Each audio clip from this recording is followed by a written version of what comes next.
महमूद अचकज़ई का आप वहाँ मौजूद थे, आपने सुना उनका। वो कौमी हुकूमत की बात हो रही है, एक अबूरी हुकूमत, एक अबूरी सेटअप आए, वो आज़ाद इलेक्शन कमीशन बनाए, आज़ाद नए इंतखाबात करवाएं और उसके बाद चीज़ें आगे बढ़ें। कल एक साफ़ी के सवाल पे उन्होंने एक चीज़ का एतराफ़ किए कि जो पेट्रोल बम हमने इस्तेमाल किए थे वो सिर्फ ज़मान पार्क में किए थे। तो क्या ज़मान पार्क में पेट्रोल बम इस्तेमाल करना सही था?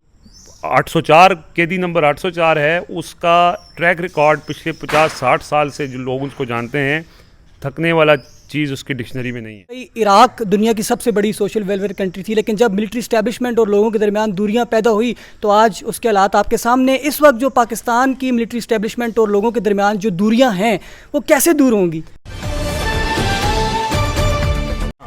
अस्सलाम वालेकुम नाज़रीन, मैं हूं हमज़ा एहसान और आप मुझे फ़ेसबुक और यूट्यूब पर देख रहे हैं।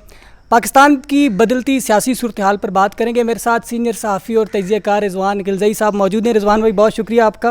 रिजवान भाई, इस वक्त इमरान खान के मौक़िफ़ में या बयानिए में जो नरमी हमें देखने को मिली है, क्या मैसेज जा रहा है? एक वक्त था जंगल का बादशाह और आज सिपह सलार, क्या देख रहे हैं? बहुत शुक्रिया। देखें, पाकिस्तान के जो हालात हैं वो हालात और थे, आज हालात और हैं, और इमरान खान के मौक़िफ़ में बिल्कुल नरमी आई है। और बिल्कुल आपने ठीक कहा है कि जंगल के बादशाह से लेके मामला अब सिपह सलार पे आ चुका है। बेसिकली इमरान खान जो है ना, वो आपको पता है क्रिकेटर हैं, फास्ट बॉलर रहे हैं, और फास्ट बॉलर का ये होता है कि वो जब उसको विकेट नहीं मिल रही होती ना, तो वो चेंज ऑफ पेस करता है। कभी वो बाउंसर मारता है, कभी वो स्लो डिलीवरी फेंकता है, कभी वो यॉर्कर करता है। इस वक्त वो यॉर्कर ना काम नहीं आ रहे थे, फिर उसके बाद उन्होंने बाउंसर मारे, वही कि आज जंगल का बादशाह और डर्टी हैरी और पता नहीं क्या सारी बातें लोगों को पता हैं। और फिर बाउंसर पे भी जो है वो आपको पता है कि कोई नहीं हुआ, क्योंकि जो बैट्समैन है वो उसने कहा नहीं जी मैंने तो आउट नहीं होना। हालांकि 8 फरवरी को वो इमरान खान विकेट ले चुके थे, लेकिन वो अंपायर चूँकि साथ थे मिले हुए, तो उन्होंने कहा जी नहीं मैं नहीं होऊंगा, तो दोबारा उन्होंने विकेट पर कब्ज़ा कर लिया। फिर इमरान खान ने दोबारा से जो है वो बाउंसर मारने शुरू किए, लेकिन फिर भी नहीं हुआ।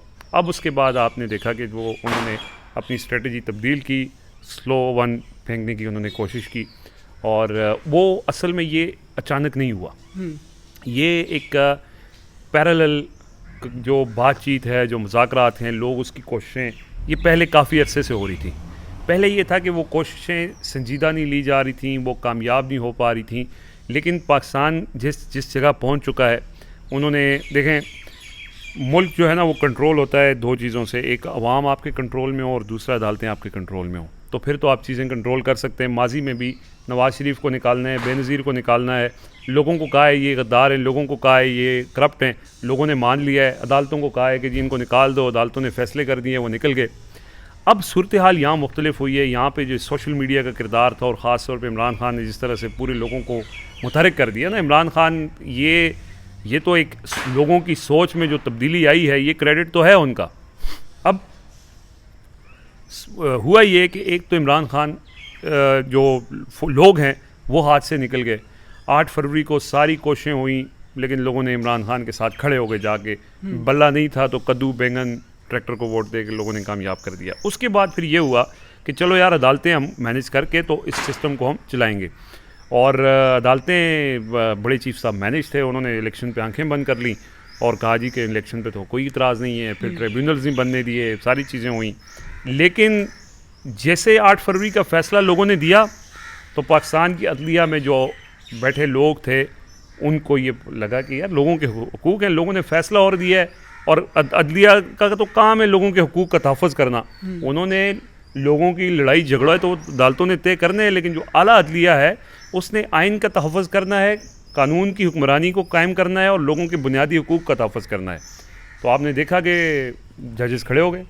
पहले इस्लामाबाद हाई कोर्ट के 6 जजेस ने ख़त लिख दिया, उसके बाद लाहौर हाई कोर्ट के जजेस आ गए, उसके बाद फिर सुप्रीम कोर्ट के जजेस के ऊपर भी ज़ाहिर प्रेशर था। तो 8 जजेस ने, वो जजेस जो कल तक साथ खड़े थे, उन्होंने निकल के मखसूस नशिस्तों का फैसला दिया, वो भी हाथ से गए। लेकिन रिजवान भाई, ये तो इलेक्शन के डे के बाद हुआ ना, लेकिन इलेक्शन से पहले भी तो पीटीआई के साथ बहुत कुछ हो चुका था। लोगों को उठा दिया, नॉमिनेशन पेपर जो है वो छीन लिए गए। उस वक्त अदलिया क्यों उन्होंने आंखें बंद की? मैनेज था ना, मैंने वही कहा कि उस वक्त अदलिया मैनेज थी, और अदलिया किसी हद तक, यानी एक तो बड़े सबसे बड़े जो थे ना चीफ जस्टिस साहब, वो जाहिर है कि वो उसमें तो कोई शक नहीं है, उसकी वजह से बाकी अदालतों के ऊपर भी जो है वो ये कह रहे थे कि यार ठीक है, यानी अदालतें हुक्म देती थी रिहा कर दो, वो दोबारा उठा लेते थे। बिल्कुल। अब उसमें कोई क्या कर सकता है? उसमें तो आप यही देखते हैं ना, जज ये देखते हैं कि मेरा जो बॉस है वो किधर खड़ा है, वो अगर साथ मिला हुआ है तो फिर क्या कर सकते हैं आप? ऐसे ही है। फिर ये हुआ कि फिर 6 जजेस इकट्ठे हो गए, उठ खड़े हुए, फिर सुप्रीम कोर्ट के 8 जजेस हुए, तो उससे फिर अदलिया के अंदर भी एक जो है वो रेजिस्टेंस आई, उनको फेस करना पड़ी। उन्होंने मखसूस नशस्तें, उन्होंने कहा था कि देखिए ना छीनी गई सीटें, अदलिया ने कहा नहीं दे सकते, तो वो वहाँ पे इसका मतलब है कि वो हाथ से निकल गए। इस वजह से अब वो कोशिश तो कर रहे हैं इलेक्शन कमीशन और स्पीकर के ज़रिए कि वो फैसला भी ना माना जाए, लेकिन जैसे मैंने ये कहा कि ये लड़ाई में फ़ैसला ये होना है कि पहले थकता कौन है। ठीक। अब जो 804 केदी नंबर 804 है, उसका ट्रैक रिकॉर्ड पिछले 50-60 साल से जो लोग उसको जानते हैं, थकने वाला चीज़ उसकी डिक्शनरी में नहीं है। वो कल भी कह रहा था कि मुझे तो कोई मसला नहीं है, जेल में जितना अरसा रखने रखें।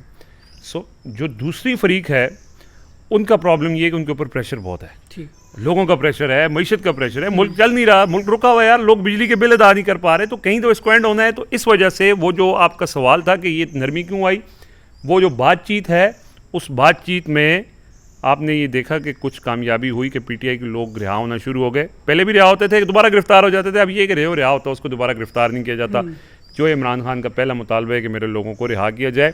और जो दूसरी चीज़ है वो है कि जी नए इंतखाबात की वो बात करते हैं, उस जानिब भी चीज़ें जो हैं वो कुछ हो रही हैं। आज महमूद अचकज़ई का आप वहाँ मौजूद थे, आपने सुना उनका, वो कौमी हुकूमत की बात हो रही है, एक अबूरी हुकूमत, एक अबूरी सेटअप आए, वो आज़ाद इलेक्शन कमीशन बनाए, आज़ाद नया इंतखाबात करवाएँ और उसके बाद चीज़ें आगे बढ़ें। इस पर अभी काम हो रहा है, ये नहीं है कि फ़ैसला हो गया है, लेकिन चीज़ें उस तरफ जा रही हैं। अच्छा रिजवान भाई, इमरान खान साहब अब मुज़ाकरात पर आमादा हो गए, आल्दो कि उन्होंने कुछ कंडीशंस रखी हैं और ये कहा कि आप साबित करें कि 9 मई में जो जलाओ घिराव हुआ या जो तोड़ फोड़ हुई उसके पीछे हम हैं। कल एक साफ़ी के सवाल पे उन्होंने एक चीज़ का एतराफ़ किए कि जो पेट्रोल बम हमने इस्तेमाल किए थे वो सिर्फ ज़मान पार्क में किए थे। तो क्या ज़मान पार्क में पेट्रोल बम इस्तेमाल करना सही था? देखिए, ज़मान पार्क में पुलिस ने जिस तरह से चढ़ाई की थी, आपने देखा वहाँ पे रेंजर्स भी और पुलिस भी जिस अंदाज से, हम तो वहाँ मौजूद थे जब ये सारा वाक़या हुआ था और इमरान खान को गिरफ़्तार करने के लिए पुलिस जा रही थी। तो अब वहाँ पे कारकुनान ने मुज़ाहमत की और उनके घर के जिस तरह के उनके घर को तोड़ा गया, उनके गेट को तोड़ा गया, घर के अंदर जाके लोगों ने पुलिस ने चीज़ें चुरा लीं। तो मुज़ाहमत तो कारकुनान की तरफ से होती है और उसका उन्होंने इतराफ़ भी किया है कि वो लोगों ने वापस रेजिस्टेंस की है। और ये रेजिस्टेंस जो है वो जब पब्लिक होती है, ये जो मॉब होता है, वो इस तरह की चीज़ें करता है। आपने देखा है बांग्लादेश के अंदर भी जो नौजवानों ने जो एहतजाज किया है उसके अंदर उन्होंने भी तोड़ फोड़ की है, उन्होंने भी जाके वहाँ पे चीज़ें उठाई हैं।